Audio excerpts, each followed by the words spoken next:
Hello बच्चों, क्या हाल चाल। सब बढ़िया। चलो सब बढ़िया है तो हम लोग आज स्टार्ट करेंगे एमसीक्यूज। किस जो कि बेस्ट है किस पे, रिप्रोडक्टिव हेल्थ पे। ट्वेल्थ बिहार बोर्ड वालों के लिए बहुत ही इंपॉर्टेंट एमसीक्यूज लेके आए हैं, क्योंकि हम आप लोगों को क्रैश कोर्स के अंदर सारे कुछ बता चुके हैं। तो चलो बच्चों एमसीक्यूज प्रैक्टिस कर लेते हैं, जिससे क्या होगा, हमारे अंदर बहुत ज़्यादा ही परफेक्शन आ जाएगा और बोर्ड एग्जाम को बहुत अच्छे तरीके से हम लोग सॉल्व करेंगे एमसीक्यूज को, बोर्ड एग्जाम के एमसीक्यूज को। और पीवाईक्यूज को भी सारे के सारे सॉल्व हो जाएगा उससे आपको। तो आप लोगों का ये बहुत बेहतरीन एमसीक्यूज है, तो बच्चों आप लोग ज़्यादा से ज़्यादा सब्सक्राइब करो और ज़्यादा से ज़्यादा लोगों तक उसको शेयर करो और अपनी फैमिली को 1K जल्द से जल्द बना दो, ताकि हम लोग क्या करेंगे, जब अपनी फैमिली 1K हो जाएगी तो हम लोग लाइव क्लास लेना भी स्टार्ट करेंगे आपको। तो चलो आपसे रिक्वेस्ट है कि हमारे चैनल को सब्सक्राइब करो और शेयर करो ज़्यादा से ज़्यादा लोगों तक। और बच्चों चलो देखो, हम पढ़ रहे हैं अभी, बेसिकली आप लोग पढ़ रहे हैं किससे, तो यूएन सर से, यूएन उबैदुल्लाह नदवी सर से पढ़ रहे हैं। एक्सेलेंट कोटा है। ठीक है बच्चों, तो आप लोग अच्छे से पढ़ो और ये मत समझो कि किससे पढ़ रहे हैं, नया नया टीचर है, ऐसा नहीं है। ठीक है बच्चों, आप लोग पढ़ो, अच्छे से पढ़ो, बढ़िया से पढ़ो, बोर्ड में अच्छे मार्क्स गेन करो। ये सारे के सारे किस पे बेस्ड है बच्चों, तो एनसीईआरटी पे बेस्ड है, जो कि ट्वेल्थ क्लास बायोलॉजी के लिए बहुत, Bihar board twelfth class biology के लिए बहुत ही इंपॉर्टेंट है। चलो बच्चों, तो हम लोग स्टार्ट करेंगे पहला एमसीक्यूज। ये पूरा के पूरा स्लाइड के फॉर्म में हम लोग पढ़ेंगे और अच्छे से पढ़ेंगे बच्चों। तो आप लोगों के लिए बहुत ही इंपॉर्टेंट एमसीक्यूज का सीरीज चल रहा है, तो ज़्यादा से ज़्यादा लोग उसको सब्सक्राइब करो बच्चों। चलो देखते हैं हम लोग पढ़ेंगे, सबसे पहले क्या पढ़ेंगे बच्चों, तो हम पढ़ने जा रहे हैं हम लोग।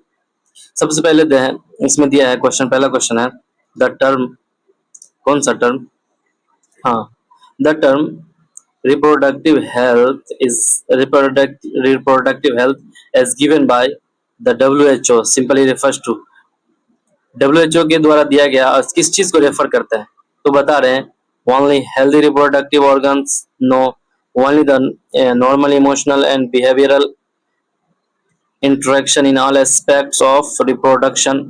C में है total well-being in all aspects of reproduction, that is physical, emotional, behavioral and social. और D में है only the ability to produce offspring. तो बच्चों उसका सही आंसर आप लोग देने की कोशिश करें। तो सही आंसर क्या हो जाएगा बच्चों, आप लोग जल्दी जल्द जल्द बताओ, उसका सही आंसर क्या हो जाएगा, तो बताओ बच्चों। तो उसका सही आंसर हो जाएगा बच्चों, आप लोगों को पता होना चाहिए सही आंसर क्या होगा। तो चलो सही आंसर अगर आप पढ़े हैं हमसे, हमारे लेक्चर को कंप्लीट, जो क्रैश कोर्स वाला लेक्चर है उसको अच्छे तरीके से देखे होंगे, तो उसका सही आंसर आप लोगों को मिल जाएगा। क्या है बच्चों, ऑप्शन नंबर सी है, क्योंकि इसमें क्या क्या, total well being in all aspects of reproduction, that is physical, emotional, behavioural and social. ठीक है, चलो फिर आगे देखते हैं हम लोग question number two. Question number two में बच्चों हम लोग क्या देखेंगे, द फैमिली प्लानिंग। देखो ये है, ये भी सारे के सारे एनसीईआरटी से है और बिहार बोर्ड वालों के लिए बहुत इंपॉर्टेंट है बच्चों। और बिहार बोर्ड वाले के लिए साथ साथ जितने भी स्टेट बोर्ड हैं, जो भी UP board, MP board, Rajasthan board, जो भी बोर्ड हो जिसमें भी एनसीईआरटी चलती है, सारे के सारे जगह एनसीईआरटी चलती है ट्वेल्थ में। तो आप लोग सारे लोगों के लिए है बहुत इंपॉर्टेंट, और जो भी कोई भी कंपटीशन एग्जाम की तैयारी कर रहे हैं तो वो भी अगर चाहे तो उनके लिए भी है, जैसे बीपीएससी, एसएससी और जो भी जनरल कंपटीशन की, या बीपीएससी, बीपीएससी वालों के लिए, सारे लोगों के लिए है। और स्पेसिफिक है किसके लिए, अभी हम बच्चों पढ़ा रहे हैं बिहार बोर्ड वालों के लिए, ताकि उनका बोर्ड में अच्छे नंबर्स गेन करे। तो बच्चों अच्छे नंबर गेन करने के लिए हमारे चैनल को सब्सक्राइब करो और शेयर करो ज्यादा से ज्यादा लोगों तक। देखते हैं the family planning programme in India were initiated. Family planning programme India में कब लागू हुआ, मतलब इनिशिएटेड मतलब हुआ वही कि कब इनिशिएटेड हुआ, तो 1951 में, ए में है, बी में 1961, सी में है 1971, डी में है 1981। तो बच्चों कब इनिशिएटेड हुआ फैमिली प्लानिंग प्रोग्राम, तो आप लोग देखने जल्दी से जल्द उसका सही आंसर बताने की कोशिश, एनसीईआरटी में दिया हुआ सारा कुछ। चलो तो 1951 में हुआ। ठीक है बच्चों, फिर तीसरा क्वेश्चन देखते हैं। बेसिकली हम लोग देखेंगे तीसरा क्वेश्चन बच्चों, तो तीसरा क्वेश्चन क्या हो जाएगा, चलो देखते हैं। Which one of the following is the most widely accepted method of contraception in India. सबसे वाइडली मेथड कौन सा ऐसा है किस चीज का, तो कॉन्ट्रासेप्शन का इंडिया में वाइडली एक्सेप्टेड यानी बहुत ज्यादा यूज में आते हैं, बहुत ज्यादा लोगों ने उसको एक्सेप्ट किया। तो ऑप्शन ए में है ट्यूबेक्टोमी, बी में है आईयूडीज इंट्रा यूट्राइन डिवाइसेस, सी में है कॉन्डम्स, डी में है ओरल कॉन्ट्रासेप्टिव पिल्स। तो ये सारे के सारे क्या है, बेसिकली बैरियर के मेथड है, और इसमें बोल रहे हैं कि widely most widely accepted method of contraception in India. तो बच्चों आप लोग सही बताने की कोशिश करें। सबसे ज्यादा लोग जो इस चीज को एक्सेप्ट किया वो कॉन्डम है, ठीक है, कॉन्ट्रासेप्शन का सबसे मोस्ट एक्सेप्टेड मेथड। ठीक है बच्चों, चलो आगे हम लोग पढ़ेंगे। क्वेश्चन नंबर 4 देखेंगे। बेसिकली अब हम लोग 15 क्वेश्चन का सीरीज लेके आए आपके लिए। ये बहुत ही इंपॉर्टेंट क्वेश्चन है सारे के सारे। CUT जिसको बोलते हैं कॉपर टी, ठीक है, या Lippes loop and multiload 365 are examples of. इसका एग्जांपल है ऑप्शन ए में ओरल पिल्स, बी में इम्प्लांट, सी में इंट्रा यूट्राइन डिवाइस IUDs जिसे बोलते हैं, डी में बैरियर फॉर कॉन्ट्रासेप्शन। तो बच्चों सही आंसर उसका बताने की कोशिश करो आप लोग, सही आंसर बताओ बच्चों। चलो 4 का सही आंसर आप लोग देने की कोशिश करेंगे। तो 4 का सही आंसर हो जाएगा बेसिकली, क्या हो जाएगा, C, option number C, intra uterine devices. ठीक है बच्चों, ये सारे के सारे क्या है, इंट्रा यूट्राइन, मतलब यूट्राइन के अंदर उसको इंजेक्ट करते हैं, ठीक है, किसके हेल्प से, तो बेसिकली एक जो प्रैक्टिशनर मेडिसिन प्रैक्टिशनर की हेल्प से, जो बढ़िया प्रैक्टिस की होगी, जो लेडी डॉक्टर्स, उसके हेल्प से उसको इंसर्ट कराते हैं, ठीक है। चलो बच्चों आगे बढ़ते हैं हम लोग। तो आगे हम लोग पढ़ेंगे, बेसिकली क्या पढ़ेंगे, the method that acts by changing the quality of cervical mucus to prevent and retard अच्छा, टू प्रिवेंट एंड रिटार्ड, क्या बच्चों बेसिकली देखो, to prevent and retard the entry of sperm is, option A में है lactational amenorrhoea, B में है copper T, और C में है प्रोजेस्टासार्ट, डी में है वैसेक्टोमी। तो बच्चों हम लोग पढ़ेंगे, बेसिकली देख रहे हैं क्वेश्चन नंबर 5 को, उसमें सही आंसर आप लोग देने की कोशिश करें।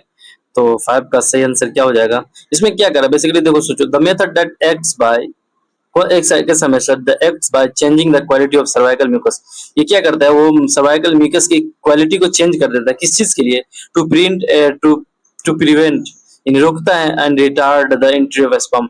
और वही रिटार्ड का मतलब ये होता है कि रोकता है किसको, एंट्री ऑफ स्पर्म को, स्पर्म की एंट्री को, ठीक है। तो कौन सा हो सकता है, ऑप्शन में है लैक्टेशनल एमिनोरिया, नहीं हो सकता, बी में कॉपर टी, उसमें अब देखने की देखो आप सर्च करो, सही आंसर बताने की कोशिश करो, सी में प्रोजेस्टासार्ट, डी में वैसेक्टोमी, तो वैसेक्टोमी भी नहीं हो सकता। तो ये बी में और सी में से कोई हो सकता है। तो बच्चों आप लोग बताओ सही से कौन सा आंसर होगा। तो चलो आप लोग बता दिए, तो कमेंट्स में बताओ आप लोग सारे के सारे अपना आंसर, ठीक है। 5 का सही आंसर हो जाएगा बच्चों ऑप्शन नंबर सी, ठीक है। ये क्या करता है, म्यूकस रिलीज करता है, और जिसकी वजह से क्या करता है, वो प्रिवेंट कर देता है, रिटार्ड करता है एंट्री ऑफ स्पर्म को, ठीक है। चलो आगे देखते हैं 6 में। 6 में बच्चों हम देखेंगे, तो 6 में क्या है, सर्जिकल इन अरे रे रे रे रे हाँ, surgical intervention in females for terminal contraception to block the fallopian tube is called,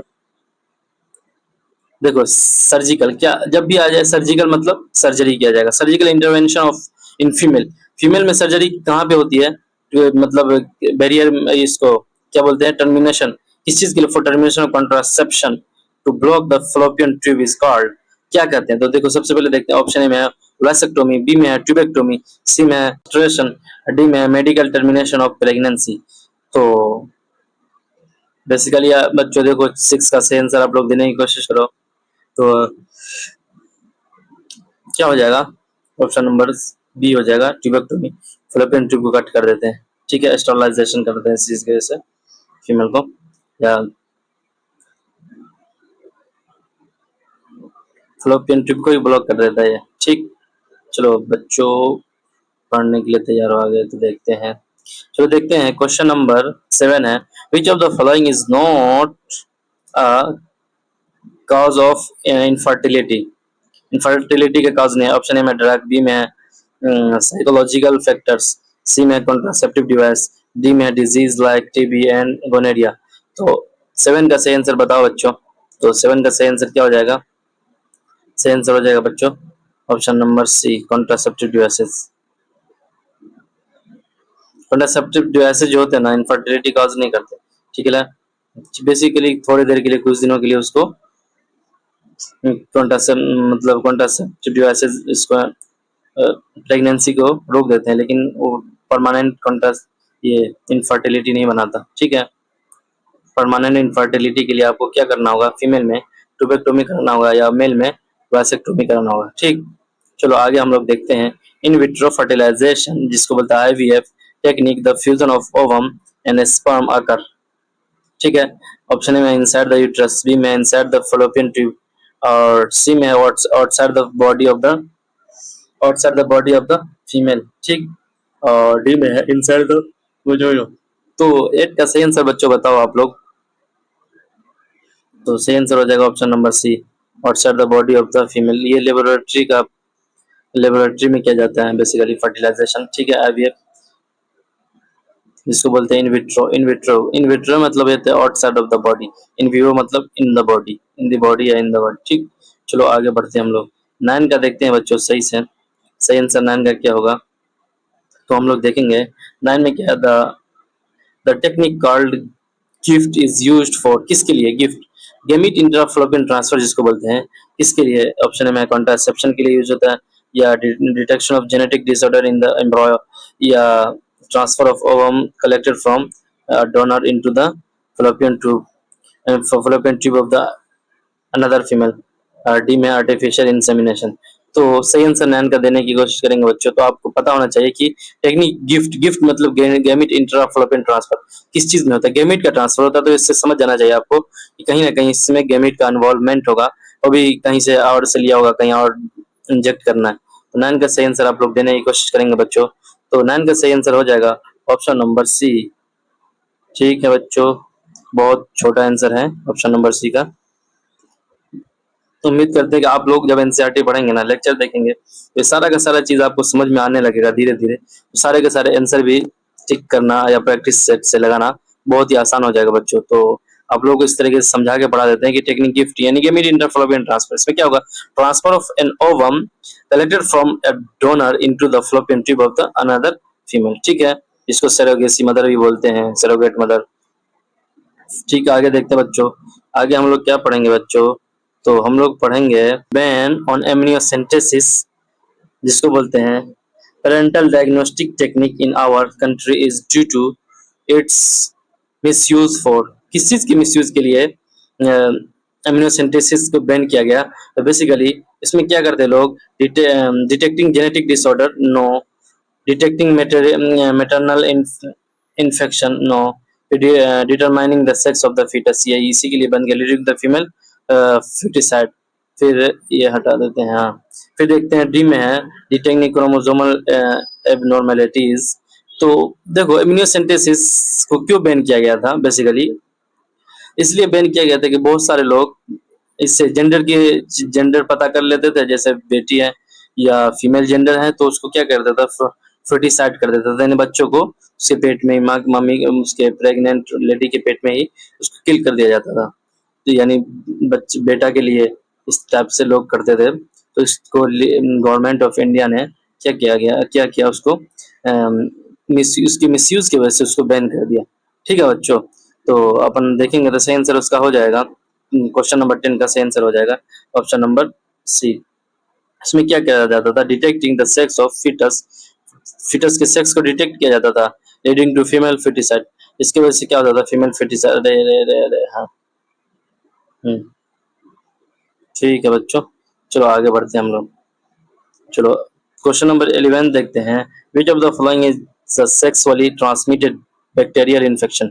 sexually transmitted bacterial infection कौन सा है? ऑप्शन ए में है जेनिटल हर्पीस, बी में है ट्राइकोमोनियासिस, सी में है हेपेटाइटिस बी, डी में है गोनोरिया। तो सही आंसर बताने की कोशिश करो बच्चों। 11 का सही आंसर हो जाएगा ऑप्शन नंबर, पढ़ा भी चुके हैं क्रैश कोर्स वाले लेक्चर में भी देखे हैं, गोनोरिया क्या है, विच इज एक सेक्सुअली ट्रांसमिटेड बैक्टीरियल इन्फेक्शन है।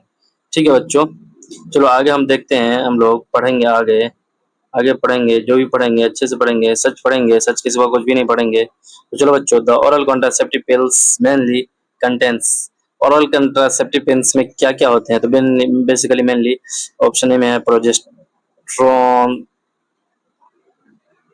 प्रोजेस्ट्रोजेंस ओनली और प्रोजेस्ट्रोजन एस्ट्रोजन कॉम्बिनेशन, बी में एस्ट्रोजेंस ओनली, सी में एफएसएच एंड एलएच, डी में ऑक्सीटोसिन एंड वैसोप्रेसिन। तो सही आंसर उसका बच्चों आप लोग देने की कोशिश करेंगे। तो सही आंसर हो जाएगा बच्चों 12 का ऑप्शन नंबर ए। इसमें क्या होता है, प्रोजेस्ट्रोजेंस ओनली होते हैं। ठीक है बच्चों, ओरल कॉन्ट्रासेप्टिव में। ठीक, आगे देखते हैं हम लोग, क्या देखेंगे आगे, आगे 13 में देखते हैं, the technique involving the direct injection of sperm into the ovum is known as, उसको बोलते हैं, ऑप्शन ए में है जिफ्ट, या बी में है गिफ्ट, सी में आईसीएसआई, डी में है आईयूआई। तो ऑप्शन 13 का सही आंसर देने की कोशिश करेंगे आप लोग। 13 का सही आंसर हो जाएगा, क्या हो जाएगा बच्चों, आईसीएसआई। ठीक है, इसको आईसीएसआई को क्या बोलते हैं, तो इंट्रासाइटोप्लाज्मिक स्पर्म इंजेक्शन। ठीक है बच्चों, उसका फुल फॉर्म हो जाएगा। तो आप लोगों को पता होना चाहिए, पढ़ते पढ़ते सब आ जाएगा बच्चों, कोई बात नहीं, नहीं आता सीख लो, एक बार याद कर लो, दो बार तीन बार सीख लो, फिर प्रैक्टिस करो, फिर हो जाएगा। फिर देखो 14 का, one of the following is not natural method of birth control, कौन ऐसा method birth natural birth control का नेचुरल मेथड नहीं है इसमें से। ऑप्शन ए में लैक्टेशनल एमिनोरिया, बी में काइटस इंटरप्टस, पीरियोडिक एब्स्टिनेंस, डी में है यूज ऑफ डायफ्राम। तो बच्चों देखेंगे सही आंसर 14 का सही आंसर हो जाएगा यूज ऑफ डायफ्राम। ये क्या है, नेचुरल मेथड नहीं है, ये सारे के सारे क्वाइटस इंटरप्टस, ये सब के सब पीरियोडिक एब्स्टिनेंस, सारे के सारे क्या है, नेचुरल मेथड है। ये क्या है, यूज ऑफ डायफ्राम या आर्टिफिशियल मेथड है। ठीक है बच्चों, चलो 15, ये अपना लास्ट क्वेश्चन है, लास्ट क्वेश्चन देख लेते हैं बच्चों। The medical termination of pregnancy MTP is considered relatively safe up to how many weeks of pregnancy? Pregnancy के कितने वीक्स तक इसको सेफ माना गया है? तो बच्चों आपको पता होना चाहिए, ऑप्शन ए में दिया है, क्या दिया ऑप्शन ए में, 8 वीक, बी में दिया 12 वीक, सी में दिया है बच्चों बेसिकली कितना, 18 वीक, और डी में है 24 वीक। तो सही आंसर आप देने की कोशिश करेंगे। तो एनसीईआरटी का डाटा है पूरा, तो 15 का बी हो जाएगा ऑप्शन नंबर 12 वीक, 12 वीक तक सेफ माना गया है मेडिक एमटीपी। ठीक है बच्चों, तो चलो आगे हम देख लेते हैं आंसर किया है ये अपना। आप लोग इसको स्क्रीनशॉट लेकर के आप लोग किसी को भी इसी तरीके की अगर ये चाहिए कि डॉट हो या एक्सप्लेनेशन चाहिए, तो ये आंसर की का देख सकते हैं, आप पढ़ सकते हैं आप खुद भी इसको, क्योंकि हमारा काम था जितना, वो हमने अपना काम अपना फर्ज अंजाम दे दिया है बच्चों। तो आप लोग भी अपना काम कर ले। और चलो बच्चों, तो हम लोग अब यहीं पे, चलो आप लोगों से हम थैंक यू कहना चाहते हैं, क्योंकि थैंक यू बच्चों, subscribe my YouTube channel and support free education policy. तो हमारा अपना ऑफिशियल नंबर भी लॉन्च हो चुका है, और आप कोई भी प्रॉब्लम हो, किसी तरीके की कोई भी चीज़, नोट चाहिए आपको या गाइडेंस चाहिए, बिहार बोर्ड में अच्छे नंबर लाने के लिए आपको अगर पर्सनली गाइडेंस चाहिए, पर्सनली नोट चाहिए सब्जेक्टिव का, या कोई भी अगर उर्दू वाले हो तो उर्दू का पढ़ना हो, या उर्दू के नोट्स चाहिए सब्जेक्टिव का, तो आप हमसे डायरेक्ट कांटेक्ट कर सकते हैं। ऑफिशियल नंबर ये अपना, कॉल भी कर सकते हैं और क्या व्हाट्सअप भी कर सकते हैं। तो बच्चों तब तक के लिए ओके।